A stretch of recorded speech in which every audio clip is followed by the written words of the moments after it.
Merci de nous rejoindre pour ce 10e déjà webinaire de patrimoine nucléaire et climat, consacré cette fois-ci à l'évaluation des ambitions nucléaires de la France. Monsieur le délégué interministériel, cher Joël Barc, bonsoir et merci d'être avec nous. Bonsoir. Avant de plonger dans la discussion, pourriez-vous nous parler un petit peu de vous et de votre rôle en tant que délégué interministériel et même nous parler de la raison d'être justement de la DIN, délégation interministérielle au nouveau nucléaire? Bien, écoutez, bonsoir à toutes et à tous. Vous venez de le dire, le gouvernement a décidé il y a 3 ans à peu près de relancer l'énergie nucléaire dans notre pays après quelques, 20 années d'hésitation peut-être, hein. Je suppose qu'on y reviendra dans tout le débat. Et cette relance du nucléaire, elle porte évidemment sur plusieurs points. Elle porte évidemment sur la disponibilité et la production des réacteurs actuellement en service, des réacteurs qui ont été mis en service il y a plus de 20 ans pour la plupart d'entre eux. Elle porte sur la prolongation de la durée de vie de ces réacteurs, de manière à effectivement être capable de leur faire livrer de l'électricité jusqu'à tant que la sécurité le permet, tant que la sûreté nucléaire le permet. Donc, ils ont été définis pour 40 ans de durée de vie initiale, mais on va chercher à les prolonger jusqu'à 60 ans, voire même peut-être au-delà. Et puis, donc, un programme de renouvellement de ces installations de réacteurs en service, qu'on appelle le programme de Nouveau Nucléaire France, qui est donc celui dont la délégation interministérielle que j'ai l'honneur de diriger a la responsabilité. Je pense que le gouvernement a voulu montrer que dans cet exercice de relance du nucléaire, dont nous allons parler plus en détail dans un instant, tout le monde doit y mettre sa patte, si je puis dire, en particulier le gouvernement, donc, qui a décidé de créer une délégation interministérielle pour à la fois superviser les travaux industriels qui sont pilotés par EDF, évidemment, puisque EDF en est le maître d'ouvrage, le maître d'œuvre, l'exploitant, avec toute la filière nucléaire, toute la filière industrielle qui vient derrière. Et puis, nous devons également mobiliser et coordonner, je dirais, l'ensemble des parties prenantes dans les différentes administrations, l'administration publique, dans les différentes parties prenantes qui sont des corps qui ne sont pas des administrations. Je pense à l'autorité de sûreté nucléaire, par exemple, qui est une autorité indépendante. Je pense au commissariat à l'énergie atomique, bien évidemment, qui est un établissement de recherche et d'expertise majeur dans le domaine du nucléaire. Donc tout ça, nous devons effectivement les mettre en action sur ce programme de relance. Et donc moi, j'en suis le délégué interministériel. Nous avons été créés en novembre 2022, donc nous avons maintenant un peu plus d'un an d'âge, 15 mois d'âge, disons. Joyeux anniversaire. Et ben voilà, et c'est ça notre mission. Merci beaucoup. Donc d'abord, je vais rappeler le programme de ce webinaire. Tout d'abord, nous allons poser une série de questions à Joël Barc, puis ensuite, nous poserons vos questions, les questions que vous nous avez déjà adressées par l'intermédiaire de la boîte à questions. Et enfin, c'est vous qui pourrez interagir et poser vos questions à Joël Barc via le chat. Donc, Joël Barc, première question. Pensez-vous qu'en matière de réappropriation du nucléaire, un ou plusieurs points d'étape ont déjà été franchis en 2023?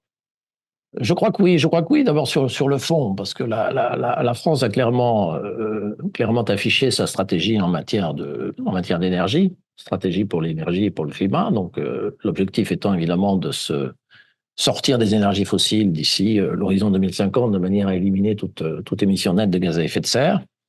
Et pour ce faire, la stratégie française, vous la connaissez, elle a 4 piliers. Un pilier qui consiste d'abord à essayer d'éviter tout gaspillage d'énergie, c'est ce qu'on appelle la sobriété.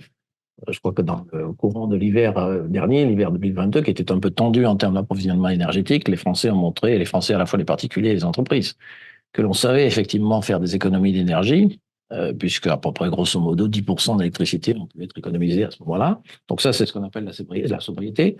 Deuxième pilier, l'efficacité énergétique, c'est-à-dire qu'à usage égal, il faut essayer d'avoir besoin de moins d'électricité pour répondre aux besoins. Alors, c'est la rénovation thermique des bâtiments, c'est l'optimisation de la consommation énergique des processus industriels. Troisième pilier, le développement des énergies renouvelables, c'est-à-dire les énergies éoliennes, les énergies solaires, etc., qui ont l'avantage évidemment d'être des énergies décarbonées. Et puis, pour boucler l'équation besoin égale demande, il nous faut continuer à avoir de l'énergie nucléaire. Donc, il faut relancer cette politique nucléaire de manière à pouvoir, comme je le disais tout à l'heure en introduction, renouveler lorsque cela sera nécessaire, les réacteurs actuellement en service. Alors, je pense que cette stratégie, telle que je viens de la résumer, il s'est avéré en 2023 qu'elle était relativement partagée, enfin en tout cas de plus en plus partagée dans le monde. Dans le monde, vous vous souvenez tous de la déclaration qui a été faite à la COP 28, celle du mois de novembre, c'était novembre la COP 28. et dans lequel tout le monde a pu se féliciter que pour la première fois, semble-t-il, dans une COP, on parlait d'énergie nucléaire. C'est quand même assez révélateur. Il a fallu attendre la COP 28 en 2023 pour qu'on parle d'énergie nucléaire. Bon. Une vingtaine de pays ont appelé d'ailleurs à un triplement de la capacité d'énergie nucléaire dans le monde à cette occasion-là. Donc c'était déjà effectivement une marque de regain significatif d'énergie nucléaire dans le monde. En Europe, telle que nous la connaissons, il y a encore des mouvements antinucléaires dans certains pays. Mais vous savez que la France a pris l'initiative donc à Bruxelles de créer autour des pays qui supportent justement le renouveau de cette énergie nucléaire ce qu'on appelle une alliance. Donc il y a actuellement, je crois, 14 pays qui ont rejoint cette alliance avec la France. Donc ce mouvement de relance, il apparaît en Europe. Et puis en France, en 2023, donc au-delà de la création de la délégation interministérielle dont je vous parle aujourd'hui, qui est un signe important évidemment, le EDF a confirmé à son conseil d'administration, c'était à la fin de l'année dernière, qu'il avait lancé le programme des six premiers EPR2, dont nous allons reparler plus en détail, je suppose, dans un instant. Il a déposé les demandes d'autorisation qui sont nécessaires pour engager les travaux. Le Parlement a adopté en juin 2023 une loi d'accélération des procédures nécessaires à la construction des réacteurs nucléaires. Procédures qui en particulier se traduisent d'abord par une autorisation environnementale. Cette autorisation environnementale pour le premier site, pour la première paire de PR2 qui est à Penly, nous pensons l'avoir d'ici le 1er juillet 2024, donc d'ici le 1er juillet de cette année. Et cela permettra de démarrer les travaux préparatoires, c'est-à-dire les travaux de génie civil de la première paire de Penly. Et puis ultérieurement, dans les années suivantes, donc, nous aurons l'autorisation de création qui viendra de la part de l'autorité de sûreté nucléaire et donc le démarrage des travaux sur les installations nucléaires. Donc effectivement, à travers tous ces différents événements que je viens de vous citer, je pense que cette réappropriation, parce que je crois que c'est le thème de votre webinaire ce soir, elle s'est confirmée en 2023. Je rajouterai d'ailleurs un dernier élément que j'ai oublié de dire il y a un instant, c'est que quand on regarde également les résultats des différents sondages, des différentes enquêtes d'opinion que l'on fait sur le nucléaire dans notre pays, on s'aperçoit que, eh bien, effectivement, il y a quand même de plus en plus de Français qui sont convaincus de la nécessité d'avoir cette énergie nucléaire à nos côtés pour, encore une fois, sortir des énergies fossiles et limiter notre consommation, notre émission, pardon, de gaz à effet de serre. Et selon vous, est-ce qu'il y aura des contraintes pour s'opposer à ce qui va être l'un des plus grands chantiers pour ces 40 prochaines années? Alors ça, c'est tout le défi du projet EPR2 dans la question que vous posez. Alors, pourquoi faut-il faire un EPR2? Pourquoi faut-il faire un EPR2? Il faut faire un EPR2 parce que jusqu'à présent, on a fait, si je puis dire, des EPR. Vous savez que les EPR, ce sont les réacteurs nucléaires de troisième génération qui ont une puissance significative, 1,6 gigawatts, par rapport à des réacteurs actuellement en service qui vont de 0,9 à 1,4. Et l'EPR2, c'est donc quelque chose qui va reprendre ses performances de l'EPR en termes de puissance électrique installée, en termes de sûreté nucléaire, ce qui est évidemment très important pour éviter tout risque d'accident ou tout risque de débordement dû à un accident. Il va devoir également intégrer l'évolution du climat dans les années et les décennies à venir. Donc, il va y avoir des exigences supplémentaires en matière de tenue à l'évolution de ce climat.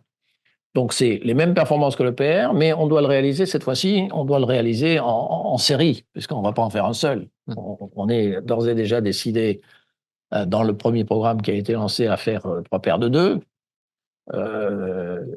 On étudie l'extension possible à 8 supplémentaires de manière à en avoir 14 à l'horizon 2050.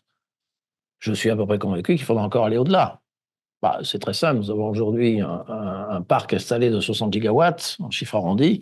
Donc 60 gigawatts, si on veut les renouveler entièrement, peut-être pas entièrement, parce qu'encore une fois, j'ai dit tout à l'heure, les énergies renouvelables vont arriver, vont apporter effectivement un complément significatif, mais il n'empêche qu'il faudra quand même être capable de réaliser quelques dizaines de gigawatts en puissance installée.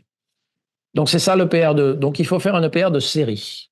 Il faut faire un EPR de série, ce que nous n'avons jamais fait jusqu'à présent, puisque jusqu'à présent, on a fait 2 EPR à Taishan, on a fait un EPR au Oklihouto en Finlande, on est en train de boucler la préparation de Flamanville qui va arriver normalement d'ici le milieu de cette année. On n'a fait que des EPR que je qualifierais de prototypes. Donc, il faut faire un EPR de série. Pour faire un EPR de série, il faut garantir une performance industrielle en qualité et en délai et en coût de constructibilité qui soit à la hauteur du besoin. Et c'est ça notre défi. Donc, ça veut dire qu'il faut, à partir de ce qui a été fait sur l'EPR actuel, ça veut dire qu'il faut simplifier le design, simplifier les procédures. Ça veut dire qu'il faut standardiser les équipements, les composants d'un tel réacteur nucléaire. Ça veut dire qu'il faut améliorer les conditions de construction, par exemple faire plus de préfabrication, autant que possible en tout cas, etc., etc. Ça veut dire qu'il faut évidemment numériser tous les processus d'ingénierie, etc., etc. Donc, notre défi avec le PR2, c'est de faire une nouvelle tête de série, intégrant donc ce retour d'expérience des différents EPR d'ores et déjà réalisés ou en instance de mise en service, et puis faire en sorte qu'au fur et à mesure de la réalisation des différents modèles, eh bien, on arrive à un modèle de série qui soit compétitif en termes de coût et de délai de réalisation. Et pour faire ça, donc d'abord, on a décidé de faire ça par palier, on appelle ça des paliers. Un palier, c'est une série d'EPR. Donc, le premier palier, c'est les 6 EPR2 dont j'ai déjà parlé.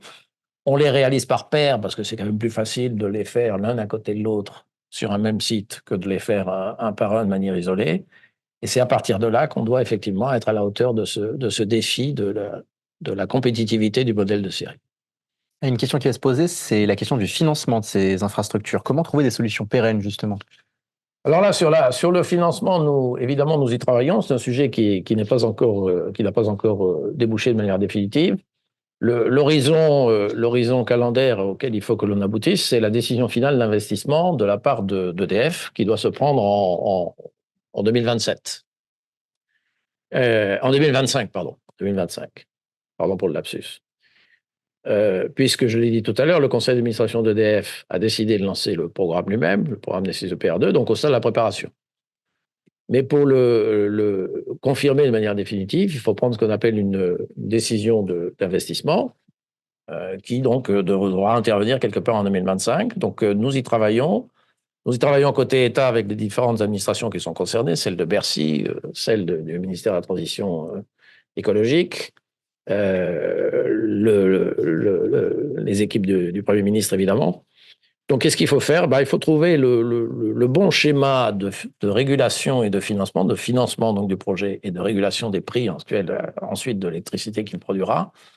À partir d'un certain nombre de critères, il faut prendre en compte évidemment la situation d'EDF, la situation d'EDF sur le plan social et sur le plan économique. Vous savez qu'EDF, sur le plan économique, est une société qui est quand même endettée, pour ne pas dire lourdement endettée, donc il faut prendre en compte cette situation. Il faut prendre en compte évidemment les capacités de l'État à accompagner ce projet, les capacités de l'État en termes de finances publiques. Et puis, il faut effectivement chercher à être compétitif, parce qu'encore une fois, l'avantage du nucléaire, il est décarboné, c'est clair. Il est souverain, pour l'essentiel, mais il doit être compétitif. Donc, il doit aboutir à un prix de l'électricité qui soit acceptable par les consommateurs, qu'il s'agisse des particuliers ou des industriels. Donc, c'est tous ces critères-là qu'il faut arriver à combiner pour trouver le modèle de financement et de régulation qui sera le bon. Et ça, donc, il faudra en outre que ce modèle soit approuvé par Bruxelles, par la Commission européenne, puisque, évidemment, il faut rentrer dans la politique européenne, dont nous faisons partie, la France. Et il faudra donc s'assurer par la Commission européenne que les règles que nous proposerons sont compatibles avec les règles de l'Union européenne. C'est bien parce que c'est parfait comme transition. On parlait de normes justement et tout à l'heure, j'en reviens à la simplification que vous évoquiez. Vu le nombre de contraintes qui peuvent contraindre la mise en place de ce chantier, ne craignez-vous pas justement l'accumulation de procédures, notamment normatives, qui pourraient fortement retarder les travaux? Alors, sur le plan procédure et normatif, je l'ai évoqué peut-être rapidement tout à l'heure en introduction, je crois que nous avons franchi un grand pas avec la loi d'accélération des procédures nucléaires qui a été adoptée par le Parlement sur la proposition du gouvernement en juin 2023. Je crois qu'effectivement, c'était nécessaire. Je peux vous assurer qu'aujourd'hui, sur le programme EPR2 que je viens d'évoquer, le chemin critique, c'est-à-dire ce qui conduit à une date de livraison plus tôt, ce ne sont pas les procédures. Si ça peut vous rassurer, je vous le dis tout de suite. Et en particulier, la loi d'accélération dont je parlais, la loi d'accélération qui a été adoptée en juin 2023, elle a permis deux choses. Elle a permis une chose essentielle qui a consisté à découpler donc l'autorisation environnementale qui est nécessaire au démarrage des travaux préparatoires. ce qui va donc permettre de démarrer les travaux préparatoires à Penly, donc pour la première paire, dès le mois de juillet prochain, donc dès la mi-2024, pardon, découpler ces travaux, des travaux qui nécessitent une autorisation de création donnée par l'autorité de sûreté nucléaire, qui évidemment demande un peu plus de temps, qui arrivera quelque part en 2026 et permettra cette fois-ci de lancer la réalisation des bâtiments nucléaires, le bâtiment réacteur, le bâtiment des combustibles, etc. Donc ça, c'était le premier avantage, le premier objectif de cette loi. Et deuxième objectif, c'est effectivement simplifier autant possible toutes les autres procédures, parce que des procédures, il y en a. Il y a des procédures qui consistent effectivement à s'assurer du respect des lois d'urbanisation, tout le code de l'environnement, etc., etc. Et donc, cette loi a permis de mettre en place véritablement de vraies simplifications. Donc, je ne suis pas inquiet de ce côté-là. Encore une fois, à ce stade du projet, nous sommes parfaitement en ligne avec ce qui avait été visé en 2023. Dans le cadre de ce projet de loi, justement, comment vous évaluez l'impact de la Commission nationale du débat public, spécialement notamment en relation avec le démarrage des 2 premiers EPR2 à Penly? Vous savez, le débat public de la première paire de Penly dont vous parlez, moi-même j'ai assisté à plusieurs reprises. Je venais d'arriver d'ailleurs au poste que j'occupe actuellement, donc j'ai assisté de mémoire de novembre 2022 à février 2023. J'ai dû assister à quatre séances sur peut-être pas la dizaine, mais les 7 à 8 séances qui ont finalement pu se dérouler. Et je trouve que de toute façon, le débat public, il est nécessaire, d'abord parce que c'est une obligation dans la loi, hein, le code de l'environnement stipule qu'on doit faire suivre ce genre de procédure. Il est normal que nous sollicitions l'avis, les commentaires de la part du public sur des projets qui sont quand même des projets d'une ampleur et d'un enjeu considérable. Donc, cela a permis effectivement des débats. On a, au cours de ce débat public, il y a eu des débats sur tout, y compris sur la finalité de l'EPR2 que j'ai résumé tout à l'heure, sur le pourquoi l'EPR2 dont j'ai parlé tout à l'heure, et sur la façon dont ces EPR2 allaient se réaliser, à Penly d'abord, puis à Gravelines à côté de Dunkerque, puis à Bugey sur le Rhône, etc., etc.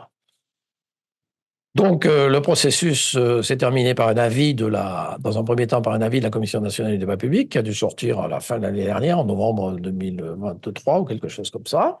Et nous sommes désormais dans un processus de suivi continu par le public. Des garants ont été nommés, ils sont en place à partir du dossier qui a été remis par EDF. Et donc, EDF a mis en place, en particulier à Penly, un processus qui consiste à pérenniser donc, les conclusions de ce débat public. Et ça va durer jusqu'à la mise en service du réacteur. Moi, j'ai une autre question également, Joël Barre, c'est est-ce que vous pourriez nous partager votre perspective, notamment sur le projet de fusion entre l'ASN et l'IRSN, et l'influence potentielle que ça va avoir sur le développement futur de l'énergie nucléaire en France? Je crois que l'idée de ce projet de loi de fusion ASN-IRSN, elle est la suivante, elle est de se dire, encore une fois, avec la relance du nucléaire dont nous parlons ce soir, par rapport à, disons, aux 2 décennies que nous venons de vivre d'exploitation des réacteurs actuellement en service, il y a un changement d'échelle. Il y a un changement d'échelle. Et il y a un changement d'échelle lié à l'ensemble du programme de nouveau nucléaire que j'ai déjà évoqué, qui comprend non seulement les EPR2, dont nous parlons plus particulièrement ce soir, mais aussi tout ce qui a été lancé en matière de recherche et technologie pour les innovations de rupture, que sont les AMR, les Advanced Modular Reactors, et les SMR, etc. Donc vraiment, on change d'échelle. Et pour changer d'échelle, ça veut dire qu'il faut adapter le dispositif de sûreté nucléaire français, qui a montré toute sa rigueur, qui a montré toute son efficacité dans le passé. Il faut l'adapter à ce qui est un surcroît de charges, d'activités, de diversité des projets présentés, qui sont bien, bien plus importants que ce qu'on a connu dans le passé. Donc, regrouper ASN et IRSN, c'est finalement se mettre à la hauteur de ce défi en matière d'ampleur, encore une fois, des programmes d'électronucléaire qui sont devant nous, d'une part, en adaptant donc l'organisation pour la rendre plus efficace, pour la rendre plus fluide, pour la rendre plus performante. Et ça se fait en plus en créant un établissement qui sera encore plus important que ne l'était l'ASN jusqu'à présent, puisqu'en gros, l'ASN aujourd'hui, c'est quelques centaines de personnes, l'IRSN, c'est 1500 à peu près. Pour regrouper tout ça dans un établissement qui va atteindre 2000 à 2500 personnes. Donc, en faisant cela, vous donnez également à l'ensemble des carrières de la sûreté nucléaire des perspectives d'évolution qui sont significativement meilleures que ce qu'elles pouvaient être dans le passé. Parce qu'il faut aussi garantir la compétence, les capacités des équipes qui assurent la sûreté nucléaire, aujourd'hui à l'ASN et à l'IRSN, et demain donc à l'établissement qui sera fusionné. Et ensuite, je dirais, bah, c'est un modèle qui n'est pas inédit, puisque c'est le modèle ASN plus IRSN qui existe dans les pays occidentaux qui font du nucléaire. Je pense aux États-Unis, je pense à la Grande-Bretagne, je pense au Canada. Donc voilà toutes les raisons qui, à mon avis, sont à la base de ce projet de loi qui est en cours effectivement de présentation au Parlement. Alors, il y a un mot qui est apparu depuis le Covid-19, c'est le mot de réindustrialisation. Est-ce que vous pensez que de manière générale, peut-on estimer qu'il va y avoir que le redémarrage du nucléaire que vous portez sera de nature à entraîner justement une relance industrielle en France? Voilà, la relance industrielle liée à ce programme nucléaire, elle est double. D'abord, elle concerne évidemment la filière industrielle de l'énergie nucléaire. La filière industrielle de l'énergie nucléaire, c'est quelque chose comme 200 000 salariés, c'est quelque chose comme 500 entreprises spécialisées, 3 000 entreprises au total. C'est, je crois, la troisième filière industrielle française. Donc, en soi, la filière de l'énergie nucléaire est une filière évidemment importante et qui va désormais se retrouver avec un programme de recherche, de développement et de réalisation qu'elle n'a pas eu dans le passé ou qu'elle a eu à très petit étiage, premièrement. Et deuxièmement, effectivement, je l'ai évoqué quand on a parlé tout à l'heure de la stratégie française en matière d'énergie et de climat, l'énergie nucléaire va permettre d'électrifier des processus industriels qui seront donc des processus qui devront être effectivement décarbonés, eux aussi. Alors, je pense à l'industrie chimique, je pense à l'industrie de la métallurgie. Pas plus tard que la semaine dernière ou la semaine d'avant, je me souviens plus de la date, le ministre Bruno Le Maire et le ministre Christophe Béchu sont allés à Dunkerque, dans une usine d'Arcelor, où ArcelorMittal, l'acieriste, donc, a investi, conduit un programme d'investissement de presque 2 milliards d'euros, 1,8 très exactement, soutenu par l'État, d'où la présence des deux ministres que je viens de citer. Et le but étant de décarboner un processus de réalisation de l'acier à partir effectivement des matières premières qu'ils utilisent, et donc avec de l'électricité décarbonée. Donc cette dimension de réindustrialisation associée au nucléaire, elle est à la fois due à la filière nucléaire elle-même qui va repartir. C'est d'ailleurs un défi important. J'ai parlé tout à l'heure du défi que constituait la réalisation des EPR2 en série. Pour faire des EPR2 en série, ça veut dire qu'il faut remonter en capacité et en compétences dans l'ensemble de cette filière nucléaire. J'ai dit tout à l'heure, c'est une filière qui fait 200 000 salariés. On a prévu, enfin les industriels eux-mêmes, quand ils ont fait l'exercice, ont prévu d'embaucher 100 000 personnes sur les 10 années qui viennent. 100 000 salariés, tous niveaux confondus, depuis le compagnon jusqu'à l'ingénieur, les techniciens, etc.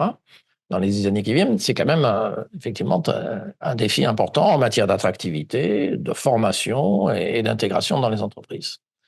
Donc ça, c'est la première partie de ce défi de réindustrialisation. Puis la deuxième partie, encore une fois, c'est de permettre la décarbonation de l'industrie française, là où ce qu'on appelle les industriels énergo-intensifs, c'est-à-dire ceux qui consomment le plus d'électricité et qui ont besoin effectivement de pouvoir disposer d'électricité décarbonée. Je vais vous poser une question désormais sur les SMR. Est-ce que vous considérez que le développement aujourd'hui des SMR en France mérite d'être soutenu? Et pour quel domaine d'application? Alors, il faut déjà avoir, peut-être clarifier un peu le vocabulaire, hein. Il y a SMR. Nous avons l'habitude, nous, de faire le distinguo entre SMR et AMR sur la base du critère suivant. Nous considérons que les SMR, c'était essentiellement pour nous les Français, le SMR noir d'EDF, parce qu'il est de la technologie troisième génération, c'est-à-dire celle des réacteurs, des EPR actuels.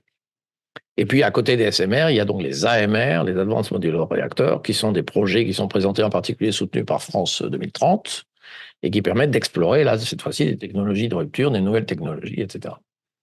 Alors, tout ça, c'est nécessaire, oui, moi je pense que c'est effectivement nécessaire, pour deux raisons. La première, c'est qu'il faut compléter les EPR, il faut compléter les EPR2. Les EPR2, c'est des réacteurs de forte puissance, 1,6 gigawatts, qu'il faut ensuite, évidemment, acheminer le courant qu'ils sont capables de produire par le réseau à haute tension de RTE.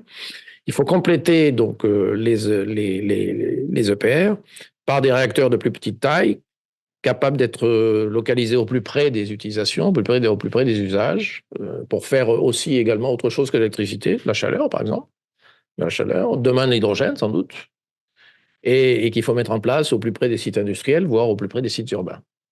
Donc ça, c'est la première raison pour laquelle il faut travailler sur ces compléments des EPR. Et puis la deuxième raison, c'est que il faut effectivement explorer, comme je l'évoquais il y a un instant, les nouvelles technologies en matière d'électricité nucléaire, donc ce qu'on appelle parfois la quatrième génération, qui doit arriver ultérieurement, parce que d'abord, cette quatrième génération, elle est susceptible en particulier de répondre à des exigences telles que consommer moins d'uranium, garantir une meilleure sûreté, encore une meilleure encore sûreté que nous l'avons aujourd'hui, diminuer l'acuité du problème des déchets, même si ce problème des déchets est parfaitement aujourd'hui maîtrisé par en particulier la réalisation de CIGEO à Bure. Donc tous ces objectifs, ils sont parfaits, ils sont très importants d'une part, et puis d'autre part, si on veut avoir une filière d'électricité nucléaire en France, mais il n'y a pas de filière industrielle qui puisse se garantir sans un programme de recherche et de technologie en amont. Parce qu'il faut chercher à améliorer sans cesse les technologies, et puis parce qu'il faut attirer les jeunes ingénieurs, attirer les jeunes techniciens, etc., pour travailler là-dessus. Et dans le développement justement de ces compléments de PR, pourquoi le privé en France est-il si peu sollicité pour les financer? Et est-ce qu'à votre avis, les groupes pétroliers ne devraient-ils pas être activement sollicités? Bah, le privé en France, si j'ai bien compris, il est quand même d'ores et déjà impliqué dans les projets d'AMR. Hein. Dans les projets d'AMR, vous savez que France 2030 a retenu à ce stade, alors je ne sais plus si mon chiffre est à jour, mais j'ai en tête au moins 8 projets d'AMR, d'Advanced Modular Reactor, qui ont été présentés dans le premier appel à projet de France 2030 qui a été lancé il y a déjà quelques temps et qui s'est achevé en 2023. Ces différents projets d'AMR, encore une fois, une petite dizaine à ce stade, il y en aura peut-être d'autres derrière, ils sont pour la plupart d'entre eux soutenus par de l'investissement privé. J'ai en tête, par exemple, le projet Nucléo, dont vous avez peut-être entendu parler, qui dit avoir levé 400 millions d'euros en investissement privé. C'est quand même un investissement privé sur un réacteur nucléaire de prochaine génération, c'est quelque chose de considérable. D'autres ont levé des montants également, je ne les ai pas tous en tête, donc je ne vais pas les citer. Mais donc l'arrivée effectivement de l'investissement privé dans ces AMR est déjà une réalité. Déjà une réalité. Alors les pétroliers, puisque vous me parlez des pétroliers, les pétroliers, c'est ce que j'appellerais un énergo. Un pétrolier, c'est un énergo intensif, donc il a besoin d'électricité. Donc le fait qu'il soit éventuellement prêt à passer avec EDF des contrats d'approvisionnement d'électricité qui permettraient de s'engager sur le long terme et qui permettrait à EDF de bénéficier d'un soutien financier aux investissements qui lui sont nécessaires, ça aussi, c'est une bonne chose. Alors maintenant, il faut que ça se concrétise, parce qu'à ma connaissance, ce n'est pas encore concrétisé, mais il y a sans doute des discussions. Désormais, une question sur la quatrième génération. Les travaux de recherche sur les réacteurs de quatrième génération ont, avec Astrid, été arrêtés en 2019. Constatant que la mise au point de ce type d'équipement est une nécessité à moyen terme, de nombreuses startups travaillent aujourd'hui sur différents projets. Pour cadrer ces travaux, ne pensez-vous pas que l'État doit préciser sa politique et fixer des objectifs régulièrement? L'État, il a fixé sa politique dans la mesure où, comme je l'évoquais il y a un instant, il a engagé un appel à projet avec France 2030. Dans France 2030, il y a plusieurs centaines de millions d'euros qui sont consacrés au soutien à la fois du SMR Noir d'EDF et puis au développement préliminaire de ces AMR, de ces Advanced Modular Reactors. Pourquoi? Parce qu'effectivement, encore une fois, il s'agit de soutenir la recherche et le développement de ces innovations de rupture avec des objectifs que j'ai rappelés il y a un instant. Donc c'est déjà le cas. C'est déjà le cas.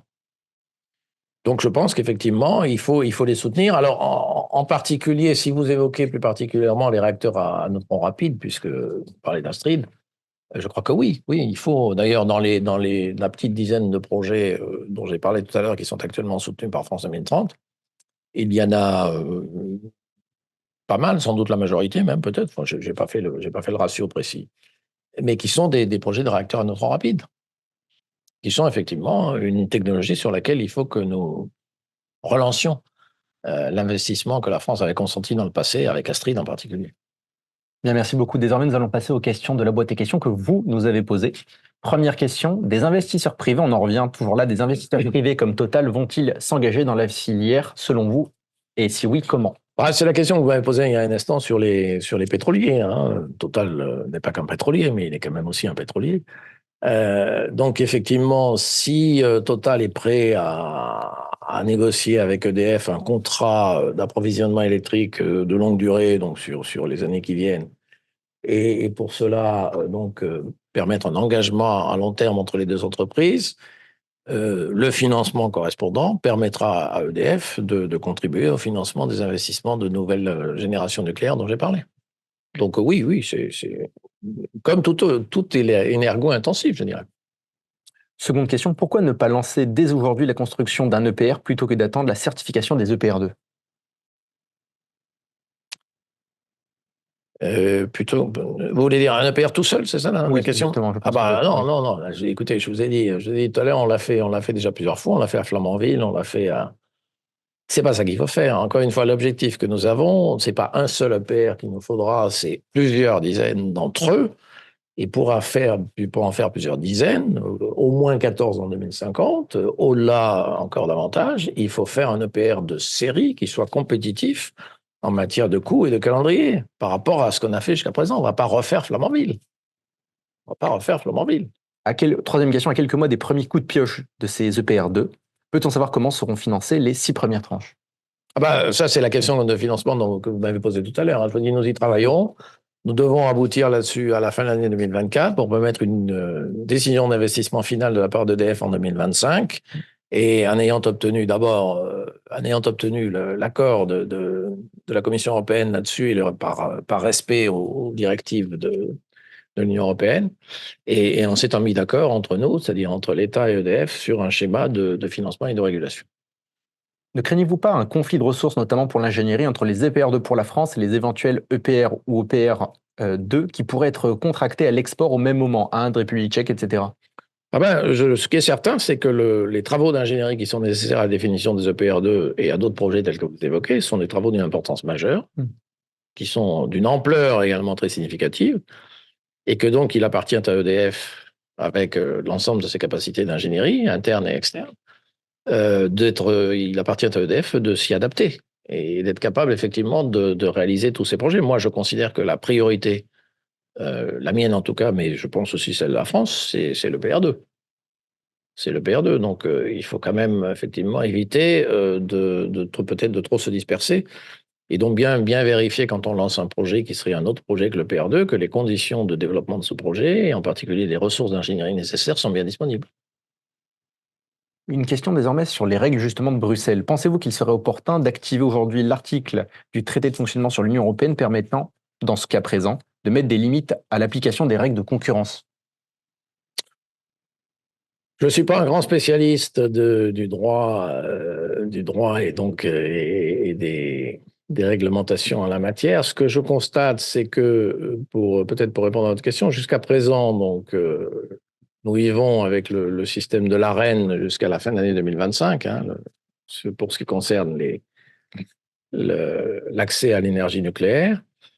Et que le schéma consécutif à l'AREN, celui qui a fait l'objet des discussions entre l'État et le gouvernement et EDF en 2023, a d'ores et déjà posé les principes d'un système post-AREN, celui qui arrivera au 1er janvier 2026, qui permettent justement de limiter l'impact sur les consommateurs français d'une éventuelle montée excessive des prix de l'énergie. Donc c'est déjà le cas.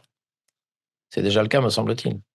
Le retour d'expérience de la construction de Flamanville 3 démontre que l'organisation n'est pas optimale. Quelles sont, pour vous, les pistes d'amélioration dans ce domaine? Nous sommes en train d'y travailler. Nous avons, sur le programme EPR2, engagé dès le début de l'année 2023 une revue de programme. Donc, une revue qui porte sur tous les aspects de ce programme, c'est-à-dire sa maturité technique, son organisation industrielle, la maîtrise de son calendrier, de ses coûts et de ses risques, etc., etc. Et cette revue va se poursuivre jusqu'à la fin de l'année 2024. Avec différentes étapes, évidemment. Nous avons eu plusieurs points de rendez-vous intermédiaires. Nous avons eu un rendez-vous à l'été 2023, nous en avons eu un à la fin 2023, nous en aurons un autre à l'été 2024. Et tout ça devant aboutir, encore une fois, à un programme parfaitement consolidé et prêt à être lancé en réalisation à l'occasion de la décision finale d'investissement d'EDF en 2025. Bien, merci beaucoup, Joël Barre. Désormais, nous allons passer aux questions du chat, justement. Donc, nous attendons vos questions. Vous êtes très nombreux à nous poser des questions. Donc, première question. Comment la délégation interministérielle au nouveau nucléaire permettra-t-elle de favoriser un raccourcissement des délais de réalisation plutôt que le contraire? Ah ben, Question de phobie administrative, je suppose. oui, alors écoutez, nous sommes 8. Nous sommes 8. Alors, je veux bien que nous soyons très puissants et comment dire, et peut-être et aussi procéduriers que semble le sous-entendre de votre question, mais ça m'étonnerait quand même qu'à 8, nous arrivions handicapés et à constituer un chemin critique sur la réalisation de ces EPR2. J'ai dit tout à l'heure, en plus, que d'ores et déjà, sur le plan des procédures, ce n'était pas le cas. Et le projet lui-même, en termes techniques, programmatiques, industriels, il est entièrement dans les mains d'EDF. Encore une fois, EDF, il est maître d'ouvrage, maître d'œuvre, exploitant. Il fait tout. Nous sommes là pour superviser la réalisation de ce programme et puis faire en sorte qu'effectivement les différentes administrations et les différentes procédures, encore une fois, n'empêchent pas la bonne avancée du programme et n'en soient pas un chemin critique. Et c'est le cas aujourd'hui, je ne vois pas pourquoi ça ne durerait pas. Que pensez-vous de la récente augmentation des prix de l'électricité? Ne pensez-vous pas que cela puisse jouer contre la volonté de décarbonation? Écoutez, là, moi, j'avoue que là, ça, c'est une décision qui, évidemment, sort largement du périmètre de mes responsabilités. Je crois quand même comprendre qu'aujourd'hui, nous sommes à un niveau de prix de l'électricité en France qui est plutôt inférieur à ce qu'on trouve dans les autres pays européens. Et que donc, l'on bénéficie de l'investissement dans les réacteurs actuellement en service qui a eu lieu il y a déjà plusieurs dizaines d'années. Et donc, notre objectif, c'est de continuer à pouvoir bénéficier de cet investissement nucléaire en énergie nucléaire, justement pour avoir des prix de l'électricité aussi abordables que possible. Un premier moyen de diminuer l'endettement d'EDF ne serait-il pas, selon vous, justement, ne serait-il pas de ne pas l'obliger à vendre le tiers de sa production à ses concurrents à 42 € le mégawattheure en 2024 et 2025, alors que même la CRE reconnaît que le coût de production complet est bien au-dessus? Oui, mais ça c'est ce que j'ai évoqué rapidement tout à l'heure. Ça, c'est le système AREN, dit AREN, je me souviens plus, accès régulé à l'énergie nucléaire historique, je crois que c'est ça que ça veut dire. Ce système AREN s'arrête au 31 décembre 2025. Et d'ores et déjà, le gouvernement et EDF ont passé un accord sur sa suite, donc à la fin de l'année 2023. Et les modalités pratiques de cet accord doivent être normalement présentées au Parlement dans le projet de loi de souveraineté énergétique qui est actuellement en préparation. Donc c'est déjà le cas. Ce système va prendre fin et va être remplacé par un nouveau système. Monsieur Barr, pensez-vous que pardon, excusez-moi, pensez-vous qu'il faut, la question est un peu, que faut-il penser du programme annoncé d'une remotorisation d'une partie des réacteurs existants, indépendamment de leur prolongation, un peu comme on l'a fortement engagé déjà pour nos turbines hydrauliques? Quel est son potentiel selon vous? Oui, alors effectivement, il est prévu pour les réacteurs actuellement en service de prolonger leur durée de vie autant que possible, tant que la sûreté le permettra. Je répète ce que j'ai dit tout à l'heure, c'est-à-dire que même s'ils ont été initialement conçus pour une durée de vie visée de 40 ans, vous savez qu'ils sont soumis à des visites périodiques tous les 10 ans. C'est ça la règle du jeu de l'ASN, de l'autorité de sûreté nucléaire en France. Tous les 10 ans, on vérifie effectivement les conditions de vieillissement d'un réacteur et on vérifie quelles sont les améliorations qu'il faut lui apporter en matière de sûreté, eu égard à ce qui a pu se produire, eu égard à l'évolution des technologies ou des exigences. Donc ça, c'est la prolongation de la durée de vie, et elle est effectivement quelque chose d'important. Et deuxièmement, si on peut gagner en performance, de puissance installée, on va le faire. EDF y travaille. EDF a des études là-dessus, en particulier du côté de l'îlot conventionnel, c'est-à-dire du côté de la turbine, effectivement. Bon, mais c'est pas ça qui va remplacer les réacteurs. On ne va pas trouver des améliorations susceptibles de doubler la puissance des réacteurs actuellement en service. Mais ça va dans le bon sens. EDF y travaille. EDF y travaille.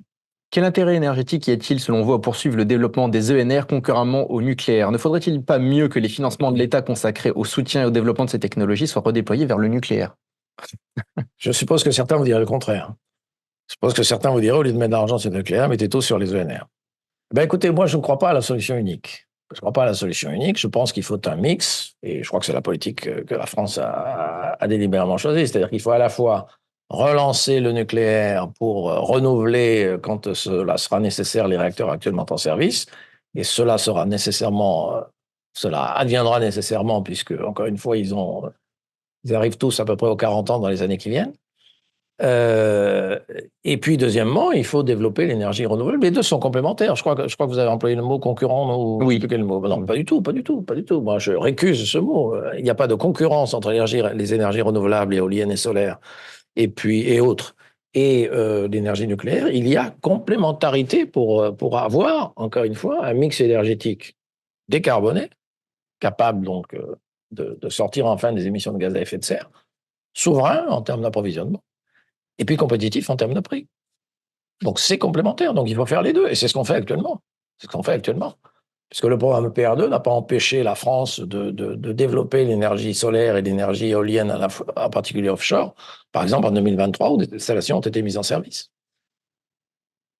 L'électrification du parc automobile français nécessitera une capacité de production supplémentaire équivalent à 5 ou 6 EPR, avec l'objectif de ne commercialiser que des véhicules électriques à compter de la fin du thermique en 2035. Ne serait-il pas temps de décider dès aujourd'hui de 5 à 6 EPR supplémentaires à cette fin? Ah ben, je l'ai dit tout à l'heure, nous travaillons d'ores et déjà sur une extension à plus 8. Donc 6 plus 8. Voilà. 6 plus 8. Nous travaillons sur un objectif de 14 EPR, 14 EPR2 à l'horizon 2050. Donc c'est bien quelque chose que nous avons en tête, et je suis effectivement convaincu qu'il faudra aller au-delà. Une question désormais sur la flambée des prix de l'uranium. La flambée des prix de l'uranium est-elle amenée à perdurer en raison du contexte géopolitique? Peut-elle constituer un frein au développement des futurs projets nucléaires? Qu'en pensez-vous? Ouais, ce qui est certain, c'est que la disponibilité de l'uranium est effectivement un paramètre qu'il faut surveiller. D'une part, nous avons quand même, EDF dispose d'un stock d'uranium considérable à sa disposition pour faire face à tout aléa en la matière. D'autre part, son approvisionnement en uranium est suffisamment diversifié pour ne pas présenter de risque de dépendance majeure. Donc, EDF achète son uranium dans différents pays, dans plusieurs pays de différentes caractéristiques. Et puis, effectivement, comme je l'ai dit tout à l'heure, il faut engager il faut relancer plutôt un programme de recherche et développement dans les technologies de rupture, qui sont les réacteurs à neutrons rapides, qui à terme permettront de relâcher cette contrainte de dépendance à l'uranium. Donc il faut faire tout ça. Et c'est ce qui est effectivement prévu. Une question désormais sur les principales coopérations industrielles qui sont prévues au-delà du périmètre industriel européen. Des coopérations industrielles. Exactement, oui. Je pense que ça doit être des coopérations industrielles entre États prévues au-delà du périmètre. On vous demande s'il y a des grands projets qui sont prévus en dehors de l'Europe. Ah ben, en dehors de l'Europe, à part la déclaration de la COP28 dont je parlais tout à l'heure, mais qui est quand même encore une fois quelque chose d'important, il y a la relance du nucléaire, elle est générale. Elle est générale dans les pays, elle est aux États-Unis, au Canada, en Chine, au Japon, en Inde, etc., etc. Donc, encore une fois, c'est un phénomène de regain qui est généralisé et qui va se poursuivre. Merci. Alors, une question désormais sur un petit historique de la DIN. Qui a eu l'idée de la DIN? D'où vient-elle? Comment est-elle née? Et par qui est-elle créée? À qui êtes-vous rattaché politiquement et administrativement? Alors, écoutez, la décision de création de la DIN, elle appartient au gouvernement, donc je ne peux pas vous dire qui a eu l'idée, mais je peux vous dire qu'elle a été créée, je répète, en novembre 2022, que nous sommes donc une délégation interministérielle donc rattachée au Premier ministre, et que nous travaillons en étroite relation avec le ministère de l'économie, des finances et de la souveraineté numérique et industrielle, qui est désormais chargé d'ailleurs de la politique énergétique. Jusqu'à présent, nous travaillions avec le ministère de la Transition énergétique, mais dont une partie des responsabilités ont été transférées à Bercy. Et donc, nous travaillons aussi avec le ministère de la Transition écologique et des collectivités et territoires. Nous sommes une délégation interministérielle rattachée effectivement au Premier ministre et travaillant avec plusieurs ministères impliqués. J'ai évoqué tout à l'heure le défi de la remontée en capacité et en compétences. J'ai dit nous avons un plan d'action en cours en matière d'attractivité et de formation. Évidemment, ce plan d'action en cours en matière d'attractivité et de formation, il implique aussi le ministère de l'Éducation nationale, le ministère de l'Enseignement supérieur et de la Recherche, le ministère du Travail, etc. Donc c'est vraiment une action interministérielle. Une question sur votre vision concernant la 4e génération, concernant les délais et perspectives selon vous. Écoutez, je crois qu'il faut être réaliste. On va voir d'abord ce que donne le développement des différents projets qui ont été retenus dans le cadre de l'appel à projet France 2030 dont j'ai parlé tout à l'heure. Certains nous disent qu'ils seront capables de faire quelque chose à l'horizon 2030, les plus avancés. Donc on va dire qu'il faut viser la décennie 2030, le début des années 2030 pour les plus avancés, c'est-à-dire sans doute aussi ceux qui sont basés sur des technologies peut-être plus matures, et puis la fin des années 30 pour ceux qui sont le plus en rupture. Une question désormais sur l'avenir de l'énergie justement hydrolien. Est-ce que est-ce que cette énergie est-elle marginale selon vous? Alors, est-ce qu'on parle d'hydraulique Oui, c'est ce que je pense que justement ce que je me suis dit, c'est hydraulique. Oui. Alors, si on parle hydraulique, non, c'est pas marginal. Enfin, c'est pas marginal. Aujourd'hui, hydraulique, en 2023, je crois que de mémoire, la France a dû produire quelque chose comme 480 TWh d'énergie électrique.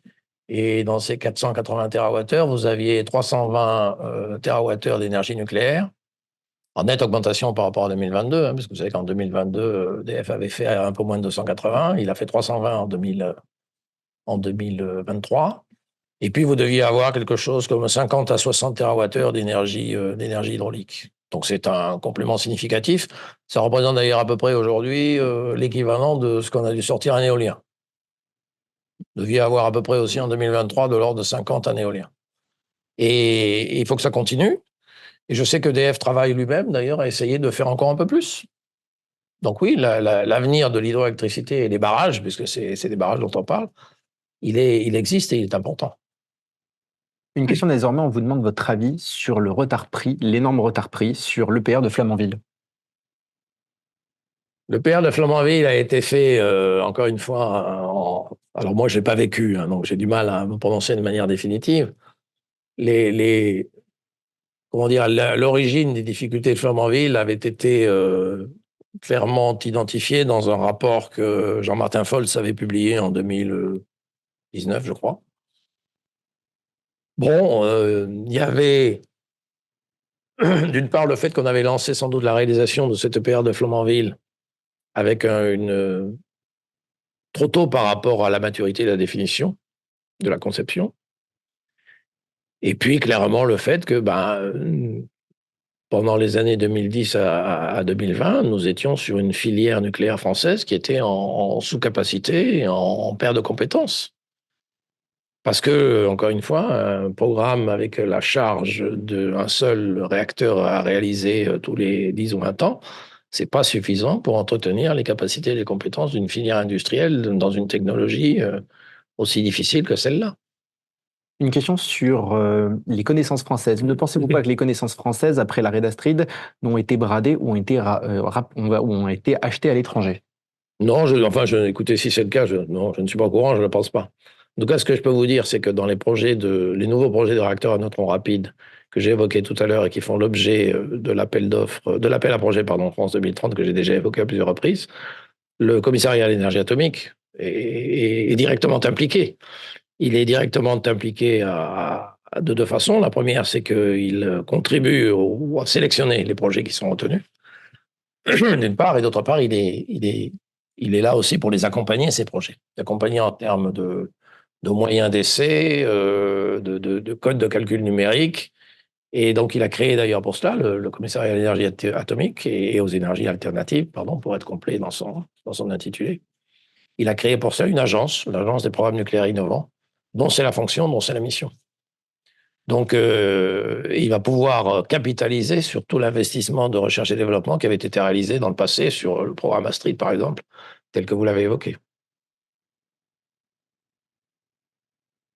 Une question qui est liée justement, encore une fois, à la compétence justement au niveau des savoirs et des savoir-faire. Peut-on reconstituer selon vous un vivier de compétences? Ne faut-il pas relancer une politique volontariste également au niveau des savoir-faire et des compétences? Oui. Donc il existe un plan. Donc aujourd'hui, qu'est-ce qui s'est passé en 2023? Ben, premièrement, les industriels, à travers en particulier le GIFEN, l'Association des industriels français d'énergie nucléaire, ont réalisé une cartographie des besoins.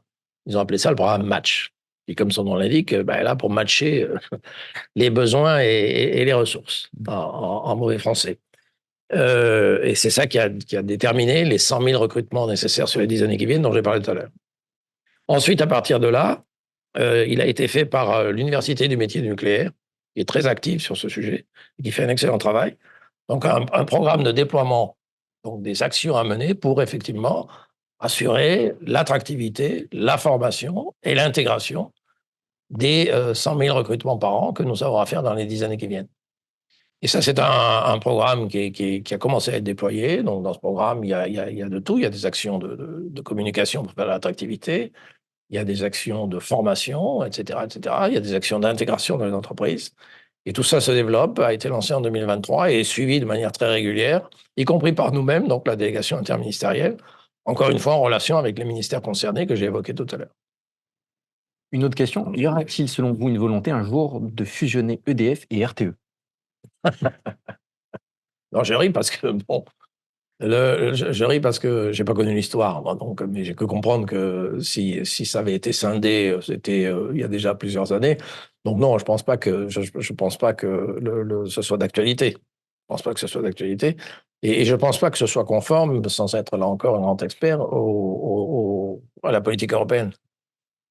Une question un peu plus technique. Pouvez-vous nous préciser ce qu'est un AMR précisément?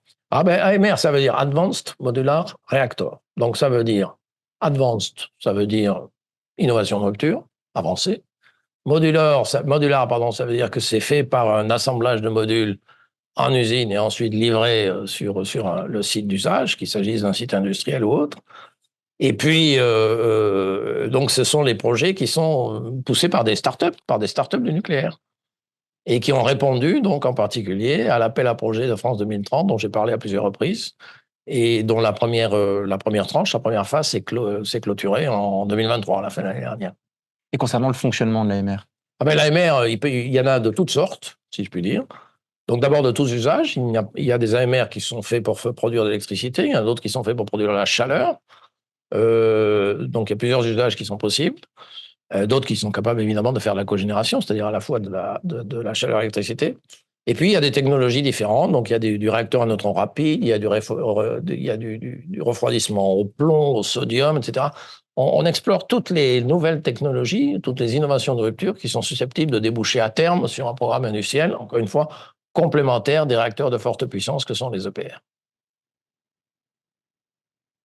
Une question un peu plus polémique. L'autorité de sûreté nucléaire est censée être indépendante. Est-il judicieux que le gouvernement s'en mêle justement?